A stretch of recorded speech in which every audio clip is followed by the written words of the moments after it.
দেশের সবচেয়ে বড় ইসলামী দলের বিরুদ্ধে ফাও ফাও কথা বলছে, আবল তাবল খেলাফত খেলাফত বলে চিৎকার দিচ্ছে। আগামী নির্বাচন ইসলামের পক্ষ শক্তিকে যেন বিজয়ী তারা না হয়, এই জন্য বক্তব্য দিচ্ছে উল্টা পাল্টা।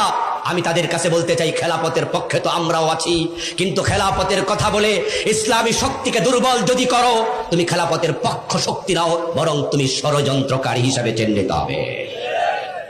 কিছু টাকা পয়সা পাওয়ার জন্য যদি ইসলামী শক্তির ঐক্যের বিপক্ষে চলে যান, তাহলে আপনি দালাল হিসাবে চিহ্নিত হবেন।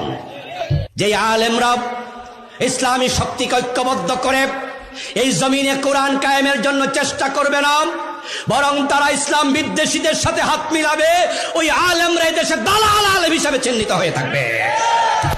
আমাদের আহ্বান হবে, সব ইসলামী শক্তি ঐক্যবদ্ধ হয়ে যান।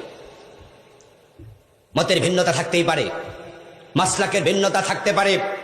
আপনি গোল টুপি পরেন, আমি লম্বা টুপি পরি। আপনি কিয়াম করেন, আমি কিয়াম করি না। আপনি আমিন আসতে বলেন, আমি জোরে বলি। একতলাপ আছে, একতলাপ থাকবে, অসুবিধা নাই। আপনি পীরের মুরিদ, আমি পীরের মুরিদ হই না। আপনি তাবলীগ করেন, আমি তাবলীগ করি না। কিন্তু কোরআন এবং হাদিস নিয়ে কোনো একতলাপ আমাদের মাঝে নাই।